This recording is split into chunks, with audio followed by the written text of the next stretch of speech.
We've got some new tidbits on the PS5 Pro specs, specifically mentioning the CPU, which is reportedly still on Zen 2 but now engraved at 4 nanometers. For context, the original PlayStation 5 is powered by a custom system on a chip designed in tandem by AMD and Sony, integrating a custom 7nm AMD Zen 2 CPU with 8 cores running at a variable frequency capped at 3.5 GHz.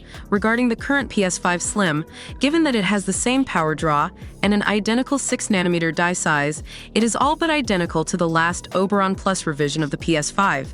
Looking at the situation and reports very closely, I disagree with the reports that the PS5 Pro CPU isn't believed to be a massive increase over the original version of Sony's flagship console. The PSSR tech is bigger than we think. I remember when AMD showcased their new FSR tech on stage and said it's coming to the Xbox Series consoles, and there was no mention of PS5. People were like, why no PS5? Can PS5 not handle the tech? But me, on the other hand, already knowing about the development of the PS5 Pro, I knew that Sony is cooking up something special. It's not that the PlayStation 5, especially the Pro, doesn't support the FSR3 from AMD. It's that they have a better solution. But why should you care? Well, 4 nanometers means it can transfer data faster and has less power draw than the current PS5, but at the same time be faster. This also means that the PS5 Pro, contrary to what I believed for over a year now, might cost only $500, which is a huge win for us. But wait, things get even more interesting when we talk about the size. So remember when the PS4 Slim and PS4 Pro came out? The Pro was a lot bulkier than the Slim. Now, because they actually reduced the chip size from 6 to 4 nanometers, it has been confirmed that the PS5 Pro will be smaller than the original PS5 and will look something like the current PS5 Slim in size. I don't know about you guys, but for me, this is a huge win. I always thought it would be another refrigerator, but no, so think about it. New PS5 Pro at the size of PS5 Slim, more power efficient, more powerful, more 4K, more ray tracing, 60 FPS, and at the price of $500 US. It looks very promising. I am very happy to say that I might have been wrong when I said it might be $600 to $700.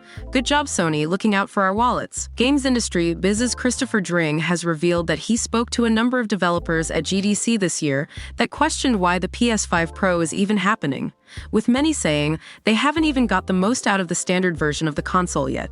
Developers don't really seem to feel they need it, at least the ones I spoke to. Many feel they're not really making the most out of the PS5 in the first place. Yeah, developers don't seem to need it. Because developers are lazy, or maybe not developers, but the publishers. Listen guys, I know business, and if Sony feels like it's time for a PS5 Pro, they know what they're doing. Yeah, sure, reports came out this year that Sony doesn't plan for big AAA games releasing this year. But trust me, they have big plans. 2025-2026 Sony is going to shock the industry with their AAA lineup with the PS5 Pro. Save this video. Share it, watch it 1 year later, and thank me because you've heard it here first at Daily Hub Ranks. In other news, Judas was announced nearly 2 years ago during the Game Awards in 2022 by BioShock creator Kevin Levine. This game has always had an air of mystery similar to BioShock, but much was known about it until recently. Following the latest trailer at last year's Game Awards, select media personalities were invited to play Judas for 4 to 5 hours, and the early previews are excellent. While fans are still waiting for the next entry in BioShock, Judas is shaping up to be an excellent alternative. Many have even dubbed it BioShock in space. The game seems to be a blend of various genres, taking inspiration from the best ideas for a groundbreaking amalgamation. According to the previews, the main character is impacted by memory loss, naturally tying into the roguelike element. Elsewhere, decisions are described as having an impact on the gameplay and character relations. The team calls this approach narrative Legos, with director Ken Levine using it to add more replayability. The fact that Judas is a first-person shooter is another obvious similarity to BioShock. According to Jeff Keithley, the gameplay offers hand powers, hacking, incredible cinematic moments, beautiful characters, and a rich storyline. These elements will be familiar to fans of BioShock, making Judas incredibly exciting. It was recently reported that the game would not be released before March 2025. Meanwhile, an official BioShock sequel is also in development, though it may not be available before 2028. Cyberpunk 2077 is now free on PS5 and Xbox, no subscription needed. What's the catch? This game is a rare, near-perfect example of a game that overpromised big time, came out bug-ridden, and was roundly panned by, well, everybody. But has bounced back over the last couple of years to make it a virtually unmissable piece of gaming. This Easter weekend, PlayStation and Xbox users can spend 5 hours totally free.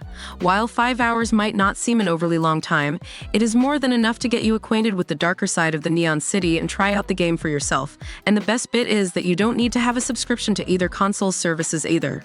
You can just download the trial from the respective stores and get cracking. The only caveat being it is within the dates of the trial. You do not have to use all 5 hours in one go either. You can come and go as you please. If you ask me, I'll try it out tonight. Let me know in the comments if you want me to do a small review on it.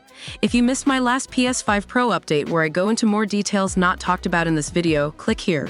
I think you'll be pleasantly surprised. And as always, this is Ashley, your favorite no BS YouTuber signing off. Oh, and massage that like button for me. Catch you in the next one.